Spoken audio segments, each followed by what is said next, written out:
Let's talk NFTs today, and we're going to talk the NFTs of the former president, Donald Trump.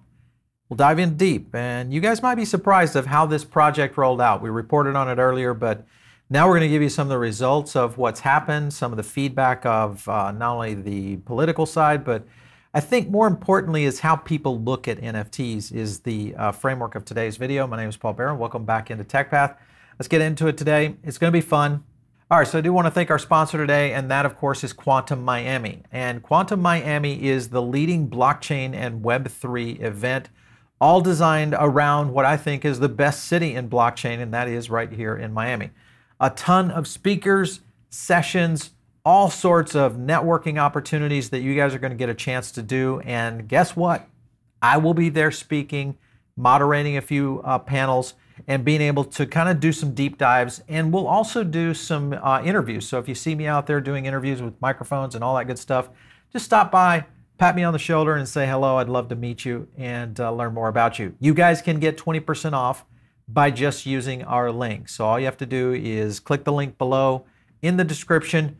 That'll give you, our PBN community, some of these great deals. And make sure and visit. I think it's going to be a great event. I think you guys will love it. All right, so let's get into it today. A lot happening here around this whole issue with Donald Trump. Here's a story from Be in Crypto.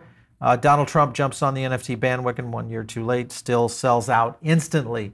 This is really the story behind this, is that Trump was able to pull off what a lot of people would say was not possible, and that is selling and raising approximately 648 ETH, roughly around $785,000 for the collection.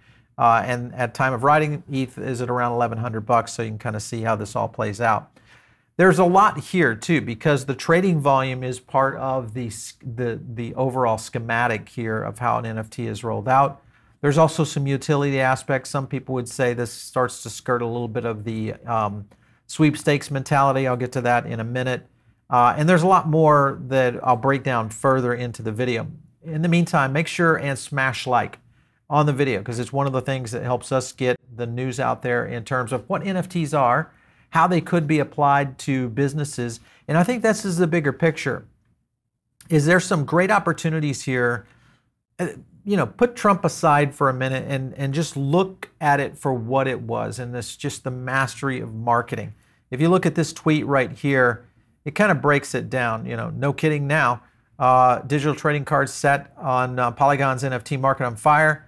Take a look at some of the recent stats. Trade volume of around 6,769 ETH, approximately 8.1 million. Owners, 15,000. All this coming off of trading. So you can kind of see the bump in the activity over on OpenSea as well. So a lot happening there on the use case of where Trump has done his trading cards with. Nansen's numbers, 332,000 users minted on and or traded NFTs on Polygon last week. And part of that was, of course, right there is that the Trump bump. This may be the fact that the Trump bump actually is a real thing in the NFT space as well. So I'd love to get your feedback. Do you guys think that this was a good move by former President Trump? Do you think that this is something that's just, you know, it's just a distraction? Or do you think it's just him being him? In other words, playing to his ego. It's a perfect play into who he is. It also has a kind of a certain element of noir that's connected to his audience. There's a lot here that kind of plays into, I think, the strengths of what Trump does as a marketer. Here was the OpenSea listing right here, 45,000 items. You can kind of see the creator fee, 10%. Volume, look at that. Look at this crazy volume, 6,800 ETH right now. 0.24 ETH floor price, setting at around 10% of this listed so far. So again, this is going to continue to accelerate up. So if you think about the volume of this growing over time, this could become a very interesting aspect, especially as he goes into his presidency run, and the fact that he's already identified as this is the first collection. So my guess is we're probably going to see some more collections come out, maybe probably around his presidency, the candidacy. Those themselves may be worth something in the future. It's ironic because this has never been done in a presidential campaign, which many things he does has never been done in a presidential campaign. Here was TYT kind of coming in and chiming in on this, and I just want you to listen to a few the digital trading quotes. cards or whatever, minted on Polygon, they cost $99 and can be purchased with Ether. Like the whole NFT thing, anyone who's still trying to do it, like the ship has sailed, right? Everyone is now privy to that scam. So this is the beautiful thing about this, is that you have mainstream media, which I would consider TYT mainstream media, is they themselves do not really understand Web3. And granted, I will grant you this, within the next 2 years, TYT will be offering NFTs. What they are going to be doing is offering some sort of member program, because most of their products and projects are member-based. We just did a big video on the e-commerce integration of Web3 and why NFTs will play a big part of that. This is simply the first step of a very complicated stepping stone process of adoption. It's the same rhetoric I've heard in tech year after year after year. Every time a new technology comes out, mobile, web, social, you name it, it's all been said, and it's all said, that ship has sailed. That's never going to make anything. That's never going to. I completely get where they're coming from, but unfortunately, they just simply are wrong. All right, just cutting back to Cenk here like on the TYT. people who buy that token in the hopes that it's going to go up. If you buy it because you love Donald Trump, you're Minted. like, oh, he Minted hates. token. Yeah, what's that? Yeah, a minted token. Yeah. Oh, How sure. about, yeah, look, I'll just screenshot. Yeah, there it is. God, how stupid this. I can't even. I'm sorry, I can't watch this. This is our media. The beauty of understanding how technology works. Oh, I'll just screenshot that. Yeah, okay. Oh, I'll just go ahead and create, an entire web channel on my iPhone. Don't worry about it. I'll do that. This is the point, is that when you have these kinds of and I understand why they do this. They're a Trump hater. I get that, and not that I use the word hate, but the point is that they're not on the side of Trump. Anything that he does is going to be bad. Forget about Trump as a person, Trump as a politician. Think about this as Trump as a marketer. That's really all this is. And that's what NFTs essentially are going to be used for in terms of loyalty, integration, community building, all those things that every company in the world is trying to figure out right now. So sit back on this. It's going to get very interesting very quickly. All right, so let's let this play out so you can just There's your minted token for bask you. in the knowledge here. So if you buy that because you hate all these minorities as much as Trump does, I get it, okay? Hey, go have at it, Hoss. You're supporting your favorite villain, right? Mm-hmm. But if you buy that token because you think it's going to go up in value, good, have at it, Hoss. Oh, I bet it will. Well, you'll show me.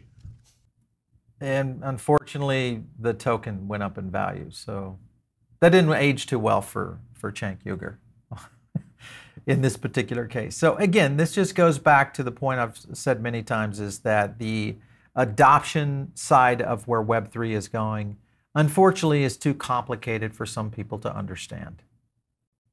I'll leave it at that. Let's move on.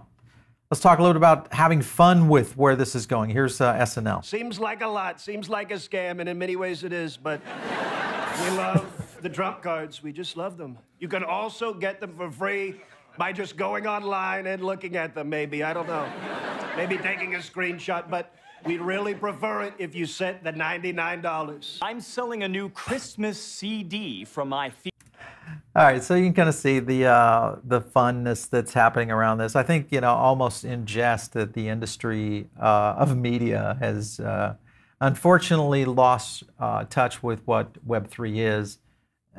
I shouldn't say lost touch. Maybe they never had reality touch of what Web3 is and where this might be going in the future. So unfortunately, I think this is going to be one of those things that just continues to pull up and slam dunk on what a lot of people are saying about this. Here's another story that says NFT collection receives backlash after users spot Photoshop errors, and I'm just there's some of the branding. Those are just scenarios. I think everybody's reaching for stuff, but the images used for the collection were taken directly from the internet, created by other people, and very poor quality. Photoshop is badly done. AI image generator was used. I think a lot of this is, again, back to how some of these projects are always minted and done. So I don't put too much into this, because remember that that some of this is really just a scenario of Trump. You know, he's not going to be the guy mulling over this. He got talked into it. You know, the bigger picture here might be on Web3 and the growth of this. If he's talking to anybody that really knew what they were doing, and then he had an execution team, they didn't roll out too well with it. But imagine they didn't roll out too well with it, and they were able to perform at the level that they did. So in essence, it was a win, regardless. So I think this will be playing into a very interesting zone the next time that he pulls it off. Donald Trump also may have minted his own NFTs before the launch.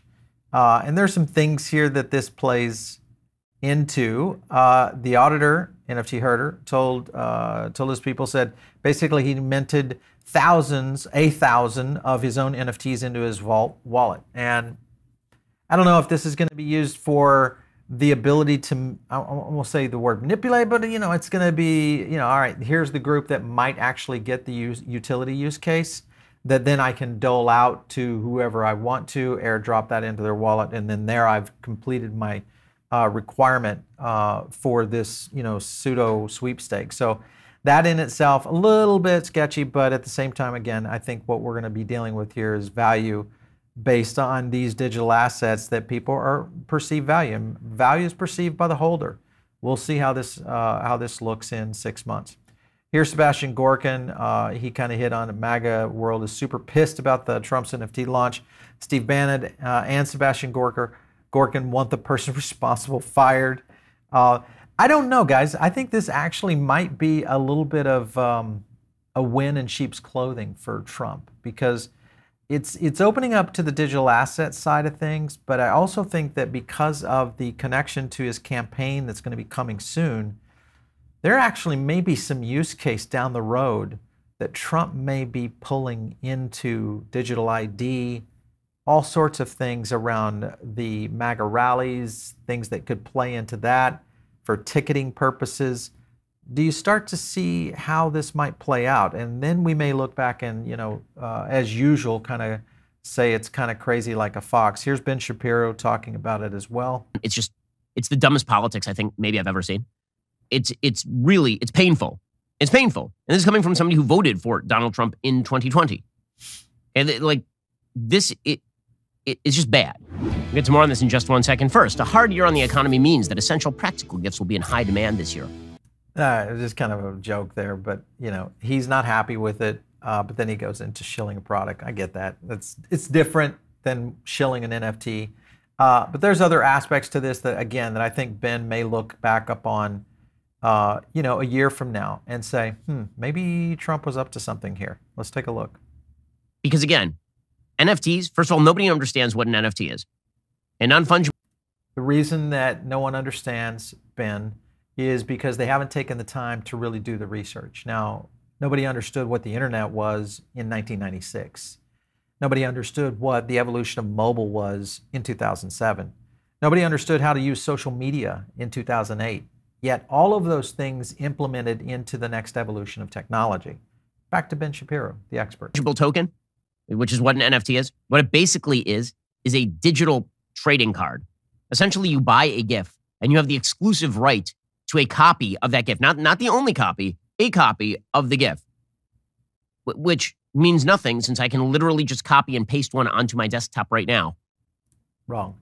Wrong again, because see, Ben, if he was at the Daily Wire and wanting to consider his membership program, which he has, he could easily integrate NFTs, which would verify ownership to that membership. He could easily start to see the value of that membership increase and retain smart contract reserve residuals off of that. He could easily take an NFT, integrate that into tool sets and utility, all based on membership. Now again, a JPEG would be able to do that, right? Of course. That's exactly. I'll just take a screenshot of Daily Wire's image here, and I'll create a membership around that. Of course. No, that's not how NFTs work. And these are the problems of mainstream media and a lot of mainstream businesses that have basically just followed the herd, going down the little land of not understanding new technology, nor do they want to try to dive into what this really means around identity. And if we are so concerned around identity in the future of voting, do NFTs become part of that in the future? Big questions are posing soon. Here's another clip right here. And I think this one is one that kind of goes into a breakdown, again, of all the aspects. And he's a Trump thing. And so there is, the assumption that whoever advised him on that, I'd fire him immediately. They're called Trump digital trading cards. These cards feature. All right, so again, this just goes back to the point I'm making, and that is that the mass part of the population, I don't want to make fun of them, but the point is that technology is moving very fast right now. And it's okay for you to set back and not make assumptions on things that you don't know about. In fact, I often recommend that. If you're not aware of the technology and what it could do, the best thing is to never get caught on camera saying things like what all of these experts and leading media pundits have now been caught on camera. I remember this because I had a chance to catch and be part of the team that got caught saying that the internet would be a fad. The guy who said that was my boss, Bill Gates. I think you might know him. Those are the kind of things that make you look kind of stupid now when we understand the evolution of how technology resolves.